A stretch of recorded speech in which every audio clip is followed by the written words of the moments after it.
بسم اللہ الرحمن الرحیم۔ السلام علیکم دوستو، یاد رہے کہ پرانی آسمانی کتابوں میں آپ صلی اللہ علیہ وآلہ وسلم کی بہت سی نشانیاں لکھی ہوئی تھیں، جن کا تذکرہ سیرت النبی صلی اللہ علیہ وآلہ وسلم میں وقتاً فوقتاً ہوتا رہے گا۔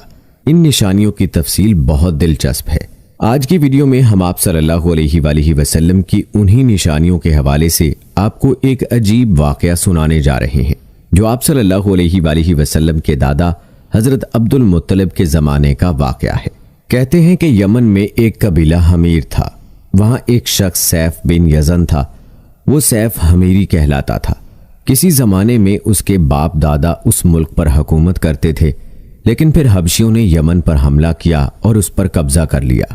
وہاں حبشیوں کی حکومت ہو گئی۔ 70 سال تک یمن حبشیوں کے قبضے میں رہا۔ جب یہ سیف بڑا ہوا تو اس کے اندر اپنے باپ دادا کا ملک آزاد کرانے کی امنگ پیدا ہوئی۔ چنانچہ اس نے ایک فوج تیار کی۔ اس فوج کے ذریعے حبشیوں پر حملہ کیا اور انہیں یمن سے بھگا دیا۔ اس طرح وہ باپ دادا کے ملک کو آزاد کرانے میں کامیاب ہو گیا۔ وہاں کا بادشاہ بن گیا۔ یہ یمن عرب کا علاقہ تھا۔ جب اس پر حبشیوں نے قبضہ کیا تھا تو عربوں کو بہت افسوس ہوا۔ 70 سال بعد جب یمن کے لوگوں نے حبشیوں کو نکال باہر کیا تو عربوں کو بہت خوشی ہوئی۔ ان کی خوشی کی ایک وجہ تو یہ تھی کہ انہی حبشیوں نے ابرہہ کے ساتھ مکہ پر چڑھائی کی تھی۔ چاروں طرف سے عربوں کے وفد سیف کو مبارکباد دینے کے لیے آنے لگے۔ قریش کا بھی ایک وفد مبارک دینے کے لیے گیا۔ اس وفد کے سردار حضرت عبد المطلب تھے۔ یہ وفد جب یمن پہنچا تو سیف اپنے محل میں تھا۔ اس کے سر پر تاج تھا، سامنے تلوار رکھی تھی اور حمیری سردار اس کے دائیں بائیں بیٹھے تھے۔ سیف کو قریش کے وفد کی آمد کے بارے میں بتایا گیا۔ اسے یہ بھی بتایا گیا کہ یہ لوگ کس رتبے کے ہیں۔ اس نے ان لوگوں کو آنے کی اجازت دے دی۔ یہ وفد دربار میں پہنچا۔ حضرت عبد المطلب آگے بڑھ کر اس کے سامنے جا کھڑے ہوئے۔ انہوں نے بات کرنے کی اجازت چاہی۔ سیف نے کہا، اگر تم بادشاہوں کے سامنے بولنے کے آداب سے واقف ہو تو ہماری طرف سے اجازت ہے۔ تب حضرت عبد المطلب نے کہا، اے بادشاہ، ہم کعبہ کے خادم ہیں، اللہ کے گھر کے محافظ ہیں۔ ہم آپ کو مبارکباد دینے آئے ہیں۔ یمن پر حبشی حکومت ہمارے لیے بھی بوجھ بنی ہوئی تھی۔ آپ کو مبارک ہو۔ آپ کے اس کارنامے سے آپ کے بزرگوں کو بھی عزت ملے گی اور آنے والی نسلوں کو بھی وقار حاصل ہوگا۔ سیف ان کے الفاظ سن کر بہت خوش ہوا۔ بے اختیار بول اٹھا، اے شخص، تم کون ہو؟ کیا نام ہے تمہارا؟ انہوں نے کہا، میرا نام عبد المطلب بن ہاشم ہے۔ سیف نے ہاشم کا نام سن کر کہا، تب تو تم ہماری بہن کے لڑکے ہو۔ حضرت عبد المطلب کی والدہ مدینے کے قبیلے خزرج کی تھیں اور خزرج کا قبیلہ دراصل یمن کا تھا۔ اس لیے سیف نے ہاشم کا نام سن کر کہا، تب تو تم ہماری بہن کے لڑکے ہو۔ پھر اس نے کہا، ہم آپ سب کو خوش آمدید کہتے ہیں، آپ کے جذبات کی قدر کرتے ہیں۔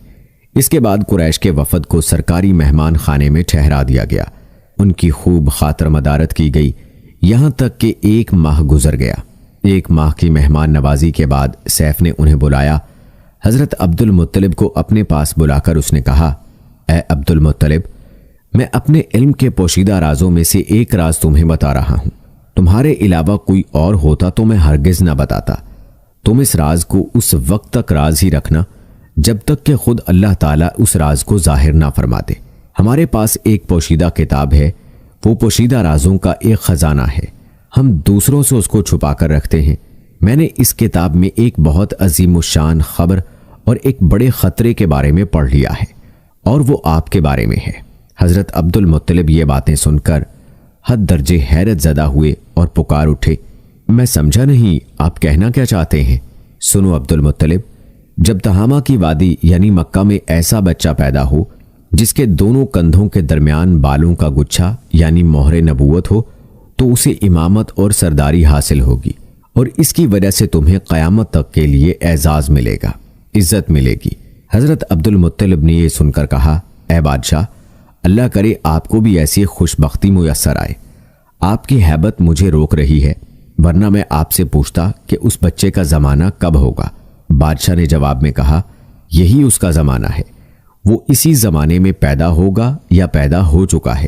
اس کا نام محمد ہوگا، اس کی والدہ کا انتقال ہو جائے گا، اس کے دادا اور چچا اس کی پرورش کریں گے۔ ہم بھی اس کے آرزو مند رہے کہ وہ بچہ ہمارے ہاں پیدا ہو۔ اللہ تعالیٰ اسے کھلے عام ظاہر فرمائے گا اور اس کے لیے ہم میں سے یعنی مدینے کے قبیلے خزرج میں اس نبی کے مددگار بنائے گا۔ ہم میں سے اس نے اس لیے کہا کہ خزرج اصل میں یمن کے لوگ تھے، ان کے ذریعے اس نبی کے خاندان اور قبیلے والوں کو عزت حاصل ہوگی، اور ان کے ذریعے اس کے دشمنوں کو ذلت ملے گی، اور ان کے ذریعے وہ تمام لوگوں سے مقابلہ کرے گا، اور ان کے ذریعے زمین کے اہم علاقے فتح ہو جائیں گے۔ وہ نبی رحمان کی عبادت کرے گا، شیطان کو دھمکائے گا، آتش کدوں کو ٹھنڈا کرے گا یعنی آگ کے پجاریوں کو مٹائے گا، بتوں کو توڑ ڈالے گا۔ اس کی ہر بات آخری فرمان ہوگی، اس کے احکامات انصاف والے ہوں گے۔ وہ نیک کاموں کا حکم دے گا، خود بھی ان پر عمل کرے گا، برائیوں سے روکے گا، ان کو مٹا ڈالے گا۔ حضرت عبد المطلب نے سیف بن یزن کو دعا دی، پھر کہا کچھ اور تفصیل بیان کریں۔ بات ڈھکی چھپی ہے اور علامتیں پوشیدہ ہیں، مگر اے عبد المطلب اس میں شبہ نہیں کہ تم اس کے دادا ہو۔ حضرت عبد المطلب یہ سن کر فوراً سجدے میں گر گئے، اور پھر سیف نے ان سے کہا اپنا سر اٹھاؤ، اپنی پیشانی اونچی کرو اور مجھے بتاؤ جو کچھ میں نے تم سے کہا ہے کیا تم نے ان میں سے کوئی علامت اپنے ہاں دیکھی ہے؟ اس پر حضرت عبد المطلب نے کہا ہاں، میرا ایک بیٹا تھا، میں اسے بہت چاہتا تھا۔ میں نے ایک شریف اور معزز لڑکی آمنہ بنت وہب عبد مناف سے اس کی شادی کر دی۔ وہ میری قوم کے انتہائی باعزت خاندان سے تھی۔ اس سے میرے بیٹے کے ہاں ایک لڑکا پیدا ہوا، میں نے اس کا نام محمد رکھا۔ اس بچے کا باپ اور ماں دونوں فوت ہو چکے ہیں، اب میں اور اس کا چچا ابو طالب اس کی دیکھ بھال کرتے ہیں۔ اب سیف نے ان سے کہا میں نے تمہیں جو کچھ بتایا ہے وہ واقعہ اسی طرح ہے، اب تم اپنے پوتے کی حفاظت کرو، اسے یہودیوں سے بچائے رکھو، اس لیے کہ وہ اس کے دشمن ہیں۔ یہ اور بات ہے کہ اللہ تعالیٰ ہرگز ان لوگوں کو ان پر قابو نہیں پانے دے گا، اور میں نے جو کچھ آپ کو بتایا ہے اس کا اپنے قبیلے والوں سے ذکر نہ کرنا۔ مجھے ڈر ہے کہ ان باتوں کی وجہ سے ان لوگوں میں حسد اور جلن نہ پیدا ہو جائے۔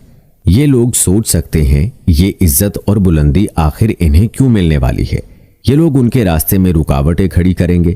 اگر یہ لوگ اس وقت تک زندہ نہ رہے تو ان کی اولادیں یہ کام کریں گی۔ اگر مجھے یہ معلوم نہ ہوتا کہ اس نبی کے ظہور سے پہلے ہی موت مجھے آ لے گی تو میں اپنے اونٹوں اور قافلے کے ساتھ روانہ ہوتا اور ان کی سلطنت کے مرکز یثرب پہنچتا، کیونکہ میں اس کتاب میں یہ بات پاتا ہوں کہ شہر یثرب ان کی سلطنت کا مرکز ہوگا، ان کی طاقت کا سرچشمہ ہوگا، ان کی مدد اور نصرت کا ٹھکانہ ہوگا، اور ان کی وفات کی جگہ ہوگی، اور انہیں دفن بھی یہیں کیا جائے گا۔ اور ہماری کتاب پچھلے علوم سے بھری پڑی ہے۔ مجھے پتا ہے اگر میں اسی وقت ان کی عظمت کا اعلان کروں تو خود ان کے لیے اور میرے لیے خطرات پیدا ہو جائیں گے۔ یہ ڈر نہ ہوتا تو میں اسی وقت ان کے بارے میں یہ تمام باتیں سب کو بتا دیتا، عربوں کے سامنے ان کی سربلندی اور اونچے رتبے کی داستانیں سنا دیتا، لیکن میں نے یہ راز تمہیں بتایا ہے، تمہارے ساتھیوں میں سے بھی کسی کو نہیں بتایا۔ اس کے بعد اس نے حضرت عبد المطلب کے ساتھیوں کو بلایا، ان میں سے ہر ایک کو 10 حبشی غلام، 10 حبشی باندیاں اور دھاری دار یمنی چادریں، بڑی مقدار میں سونا چاندی، 100 اونٹ اور عنبر کے بھرے ڈبے دیے۔ پھر حضرت عبد المطلب کو اس سے 10 گنا زیادہ دیا اور بولا سال گزرنے پر میرے پاس ان کی خبر لے کر آنا اور ان کے حالات بتانا۔ لیکن دوستو کہتے ہیں کہ سال گزرنے سے پہلے ہی اس بادشاہ کا انتقال ہو گیا۔ روایات میں آتا ہے کہ حضرت عبد المطلب اکثر اس بادشاہ کا ذکر کیا کرتے تھے۔ آپ کی عمر 8 سال کی ہوئی تو حضرت عبد المطلب کا انتقال ہو گیا۔ اس طرح ایک عظیم سرپرست کا ساتھ چھوٹ گیا۔